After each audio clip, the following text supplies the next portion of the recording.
When I filled up Friday, I had noticed my oil was low.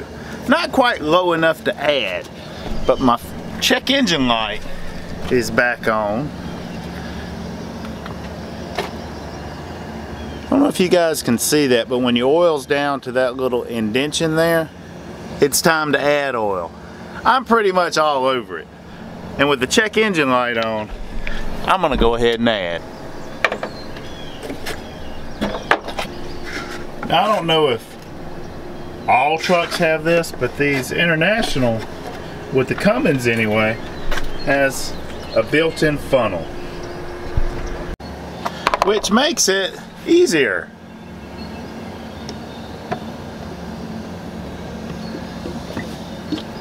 Because I tell you, if I just had to pour into that oil hole, Jim's gonna make a mess.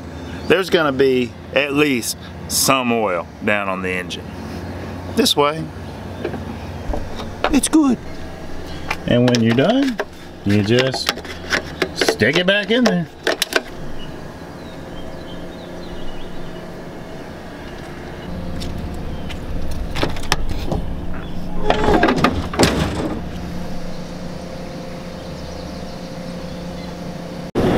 I just checked with the guy over here. He's got a Peterbilt, and it's actually got the built-in oil funnel as well. So make sure you check your truck, guys, if you don't already know. But it's time to get rolling.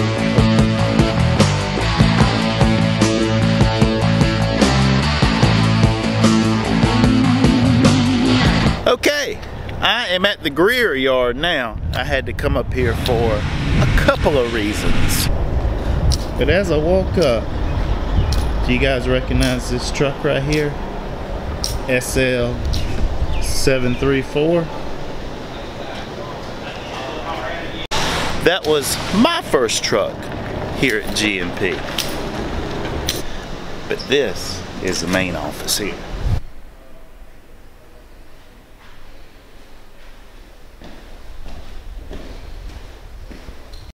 But we got new pre-passes here at G&P, so I've got to turn my old one in.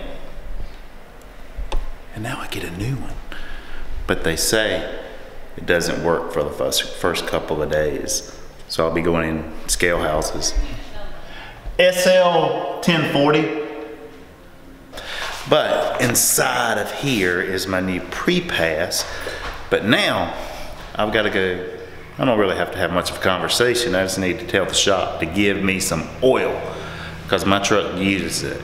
I have to add a gallon like once a week. Okay, I've got my new gallon of oil. But first, I will put on my new pre-pass. This is it. It is the Elite Pass. They don't just give these to everyone. Can't be a geek off the street. Gotta be handy with the steel, if you know what I mean, to earn your keep. Well, I am the proud recipient of a new airbag.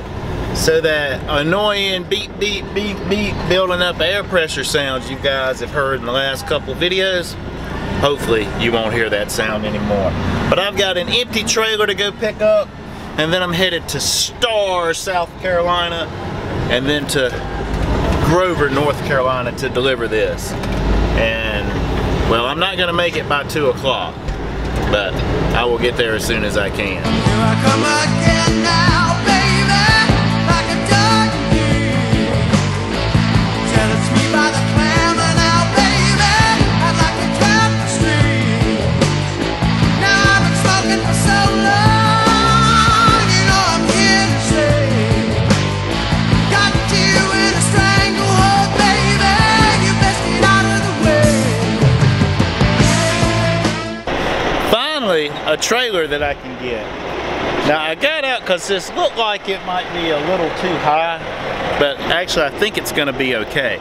But the reason you get out and check if this trailer is too high, actually I may need to drop it down a few inches, but this kingpin, this greasy thing here, will go over the top of your fifth wheel.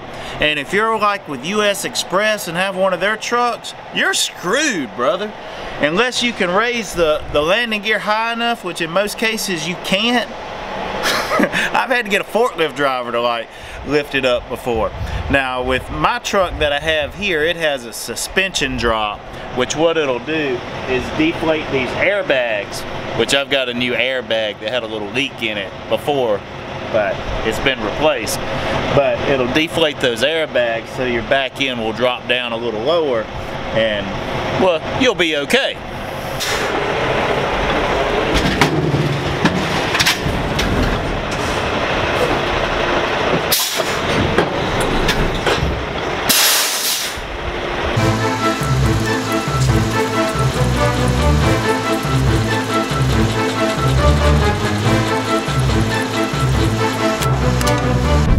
Want to make sure you got mud flaps.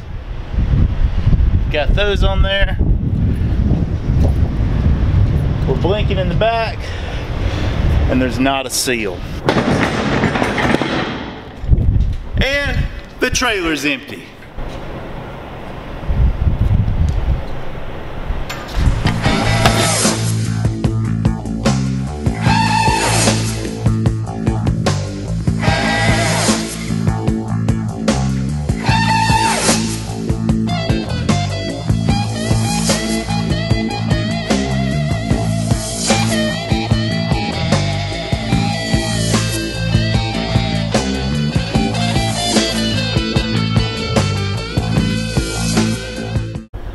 Well, here I am at the Charlotte yard, and I dropped this trailer, and I had a pre-plan to go pick up some tires to go to Nissan, but I've been running behind since my day started.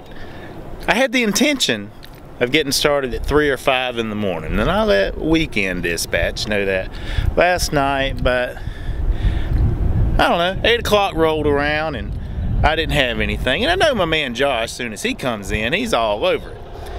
But, so I went up to Greer and I got my new pre-pass, and I was getting ready to leave, and as I was getting my oil, I just happened to mention to the shop guys about my air leak and my check engine lights on, and they had time to get to it, so they did. So I've got a new airbag, that's awesome. And my check engine light, it went off, well, for about 60 miles. Now it's back on. But because of that delay, well, the empty that I was going to get, somebody beat me to it. So then I got sent somewhere else. And, well, the trailer I was told to get hadn't been unloaded yet. So it wasn't empty. So I went to BMW to get it empty. And this load was supposed to deliver at 2 o'clock. It was 2:30 before I even picked it up, and it was 100 miles away. And because I had started my clock so early in the morning, I had to do a 30-minute break. So that's when it was decided I was going to T-call this, because it had to be delivered by 2, which wasn't going to happen. So it was just going to be rescheduled until tomorrow. Somebody else to do it. I'll pick up some tires, go to Smyrna, but I didn't have the time to get it there on time. So another driver was going to meet me around Knoxville, where I would probably run out of time, and I was going to take his load to deliver it to South Carolina. I'm not sure exactly the details of it, but my tire load from Continental got canceled. But I'm still T-calling this here. But I've got a pre-plan, but it doesn't start till in the morning. So today was kind of a short day for me. I didn't even get 300 miles. I think it's like 259. So it looks like this will be a guarantee week. But you know, hell, I ain't sweating. Whatever the miles add up to, they add up to. I'll run as hard as I can, try to work as efficient as I can, but I'm not gonna stress it.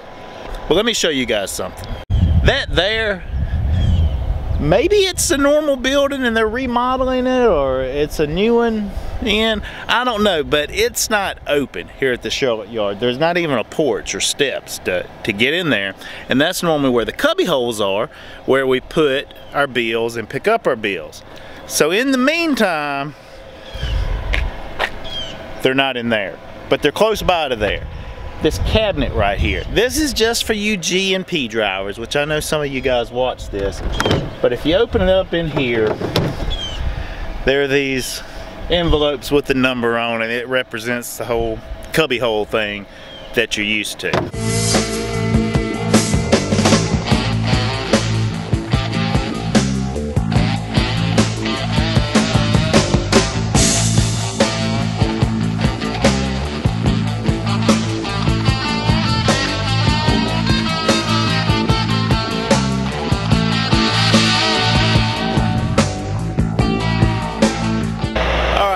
It is time to take a break. It is Tuesday and I am at our Augusta yard. There's a couple other drivers here.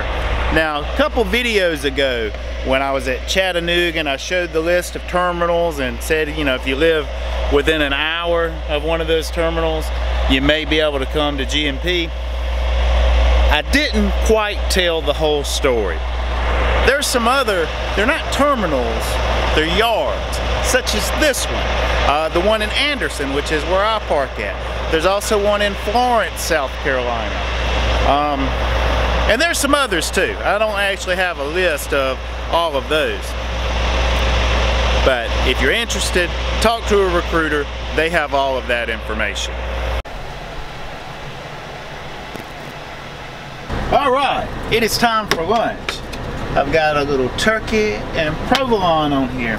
And if you guys haven't tried this Paul Newman salsa, there's a few different flavors. It's awesome, really good. I mean, of course you can have it on chips and tacos or whatever, but I like to put a little bit, about a spoonful, on my wrap with the cheese and the turkey. I don't eat mayonnaise. I know most of you probably do. And I've done got tired of mustard. I've got regular and spicy in there. I don't know, it's okay. But the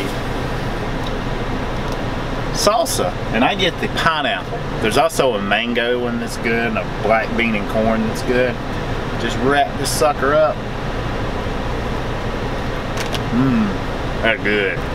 And of course I like to wash it down with my high pH alkaline water, which is not the easiest stuff in the world to find. Alright, don't even look in Walmart. You're not gonna find it. The closest thing would be like your Smart Water, your Fuji, and that water that looks like a bottle of vodka. I think it's called Voss. But as far as high pH alkaline water, for some reason, Walmart don't carry it. And I guess it's because Walmart's kind of a bully to manufacturers and everything, because if you can get your products in Walmart, you're gonna sell a lot of products, right? And all the Walmart stores. So Walmart comes from a power stance to negotiate the prices. And I guess the high pH alkaline water people are like, screw you Walmart, because they probably couldn't supply enough for Walmart and keep it the same quality. But you can find it in like Ingles, Harris Teeter, Publix. I think Bilo probably even has it. And I know depending upon where you live dictates, you know, the grocery stores that are, you know, in your neighborhood. Where's my remote? This remote is awesome. You guys want to see another disappearing trick? Alakazam, Alakazoo!